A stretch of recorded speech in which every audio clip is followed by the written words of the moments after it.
ये आकाशवाणी रायपुर है। छत्तीसगढ़ी समाचार बुलेटिन के संग संध्या तिवारी के जय जोहार। अब सुनो आज के प्रमुख समाचार। केंद्रीय गृह मंत्री और भाजपा के बड़का नेता अमित शाह आज जांजगीर में विजय संकल्प शंखनाद रैली ला संबोधित करत कहिने कि ये बखत के लोकसभा के चुनाव देश के भविष्य तय करैया चुनाव आए। छत्तीसगढ़ प्रवास के दौरान भाजपा के बड़का नेता अमित शाह कोंडागांव में पार्टी के लोकसभा चुनाव प्रबंधन समिति के बैठका लीन। संगठन के पदाधिकारी और कार्यकर्ता मन ले अवैया लोकसभा चुनाव पर चर्चा करीन और जैव ईंधन और जैव ऊर्जा के क्षेत्र में सुघ्घर काम बर छत्तीसगढ़ ला राष्ट्रीय पुरस्कार ले सम्मानित करे गे हे। अब समाचार विस्तार ले। केंद्रीय गृह मंत्री और भाजपा के बड़का नेता अमित शाह कहिने कि ये बखत के लोकसभा के चुनाव देश के भविष्य तय करने वाला चुनाव के संगे संग भारत ला पूर्ण विकसित देश और विश्व गुरु बनैया चुनाव आए। आज जांजगीर में विजय संकल्प शंखनाद रैली ला संबोधित कर श्री शाह कहिने कि प्रधानमंत्री नरेंद्र मोदी की अगुवाई में पाछू 10 बछर के दौरान एनडीए सरकार हा देश ला विकास के रद्दा में तेजी ले आगू बढ़ाए है। श्री शाह कहिने कि हालेच में होए विधानसभा चुनाव में मुख्यमंत्री विष्णुदेव साय के अगुवाई में डबल इंजन के सरकार बनाए बर भाजपा ला पूर्ण बहुमत के आशीर्वाद दे है।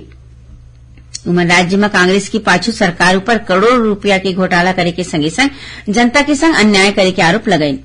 उमन राज्य सरकार के सराहना करत कहिने कि 2 महीना के कार्यकाल में इहां मोदी के गारंटी ला पूरा करे बर कतकोन कदम उठाए गए हे। श्री शाह कहिने कि राज्य में नक्सल समस्या के समाधान बर घलो भाजपा सरकार प्रभावी कदम उठावत है। संगे संग छत्तीसगढ़ के संस्कृति ला दुनिया भर में पहचान दिवाए बर घलो ये सरकार हा ठोस कदम उठावत है। एकर पहले मुख्यमंत्री विष्णुदेव साय हा उम्मीद जताइन है कि अवैया लोकसभा चुनाव में प्रदेश के जम्मू 11 सीट मन में भाजपा ला मतदाता मन के समर्थन मिलही और जीत हासिल करही। कार्यक्रम में भाजपा के प्रदेश प्रभारी ओम माथुर, सह प्रभारी नितिन नवीन, प्रदेश भाजपा अध्यक्ष किरण सिंहदेव, उप मुख्यमंत्री अरुण साव और विजय शर्मा समेत वित्त मंत्री ओपी चौधरी घलो मौजूद रही। एकर पहले केंद्रीय गृह मंत्री और भाजपा के बड़का नेता अमित शाह कोंडागांव में पार्टी के लोकसभा चुनाव प्रबंधन समिति के बैठका ली। बैठका में संगठन के पदाधिकारी और कार्यकर्ता मन ले अवैया लोकसभा चुनाव पर चर्चा करी। श्री शाह बस्तर, कांकेर और महासमुंद लोकसभा क्षेत्र के कार्यकर्ता मन ले पार्टी ला प्रभावी जीत दिवाए के संकल्प लीन। बैठक में मुख्यमंत्री विष्णुदेव साय के संग पार्टी के प्रदेश सह प्रभारी नितिन नवीन, प्रदेश भाजपा अध्यक्ष किरण सिंहदेव, वन मंत्री केदार कश्यप, पूर्व मंत्री अजय चंद्राकर, भाजपा के राष्ट्रीय उपाध्यक्ष और कोंडागांव विधायक लता उसेंडी समेत आने पदाधिकारी मौजूद रहे। जैव ईंधन और जैव ऊर्जा के क्षेत्र में सुघ्घर काम पर छत्तीसगढ़ ला राष्ट्रीय पुरस्कार ले सम्मानित करेगे हे। प्रदेश में जैव ईंधन के क्षेत्र में काम करे यह संस्था छत्तीसगढ़ बायोफ्यूल विकास प्राधिकरण ला नई दिल्ली में काली हुए समारोह में इंडिया ग्रीन एनर्जी अवार्ड देगीस। Indian federation of green energy डहले राखे गए कार्यक्रम में केंद्रीय सड़क परिवहन और राजमार्ग मंत्री नितिन गडकरी हा प्राधिकरण के सीईओ सुमित सरकार ला ये पुरस्कार दीन। कार्यक्रम में केंद्रीय पेट्रोलियम और प्राकृतिक गैस राज्य मंत्री रामेश्वर तेली घलो मौजूद रहीन। उन्हें मुख्यमंत्री विष्णुदेव साय छत्तीसगढ़ ला मिले ये उपलब्धि पर बायोफ्यूल विकास प्राधिकरण के अधिकारी और विशेषज्ञ मन ला बधाई दीन है। खबर के मुताबिक छत्तीसगढ़ बायोफ्यूल्स विकास प्राधिकरण डहले पाछू 10 बछर ले घलो ज्यादा बेरा ले जैव ईंधन और जैव ऊर्जा के क्षेत्र में किसान और हितग्राही मन ला जोड़ के सुघ्घर काम करे गे रहिस।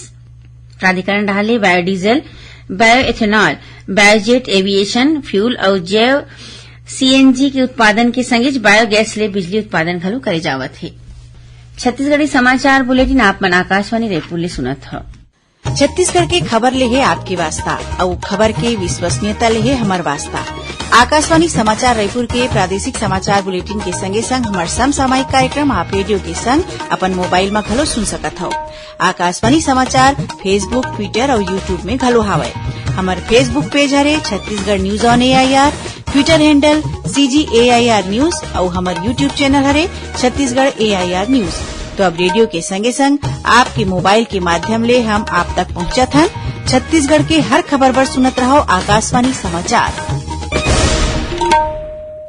अब आगू बाढ़ बाँचे समाचार पोती। राज्य सरकार हा सरगुजा जिला के मणिपुर थाना क्षेत्र में 2 बछर पहले हुए एक किशोरी की हत्या के मामला में पुलिस महानिरीक्षक मन के दल डहर ले जांच कराए जाए के घोषणा करे है। आज विधानसभा में गृह मंत्री के अनुपस्थिति में स्वास्थ्य मंत्री श्याम बिहारी जायसवाल सदन ला बताइन है कि अभी सरगुजा रेंज के आईजी पुलिस डहार ले गठित विशेष टीम हा ये घटना के जांच करत हे। आज प्रश्नकाल में सीतापुर ले भाजपा विधायक रामकुमार टोप्पो हा ये मामला ऊपर सवाल करे रहिस। उमन हा घटना के गंभीरता ला देखत ये मामला के सीबीआई ले जांच कराए जाए के मांग करीन। इमा गृह मंत्री कोती ले स्वास्थ्य मंत्री हा कहिने कि ये घटना पूरा समाज और सरकार बर एक चिंता के विषय है। एखर सेती आईजी स्तर के अधिकारी मन के विशेष दल रहा ले ये घटना के जांच कराए जाही और कोनो भी स्थिति में दोषी मन ला बख्से नहीं जाए। खबर के मुताबिक 21 मई 2022 के गाड़ा घाट ले मजदूरी करके घर लौटत बेरा रत्या हो गेरी से इही दौरान मणिपुर चौकी के लिए 3 आरोपी मन हा किशोरी ला छेक के ओखर संग दुराचार के घटना ला अंजाम दे रहिस। एखर बाद ओढ़नी ले गला घोंट के ओखर हत्या कर दे रहिस। आज सदन में कबीरधाम जिला ले संबंधित साधराम हत्याकांड ला लेके घलो विपक्ष सरकार ले जवाब मांगी।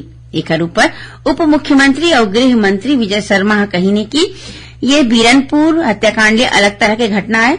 उमन कहिने कि साधराम यादव की हत्या सिर्फ वैचारिक नहीं बल्कि विचार ले करे गे रहिस। एखर संग आरोपी मन के कश्मीर ले घलो जुड़े होए के संकेत मिले हे। एखर जांच चलत हे। ये आधार में जरूरत पड़े में जौन एजेंसी ले जांच कराना होही उहाँ ले जांच कराए जाही।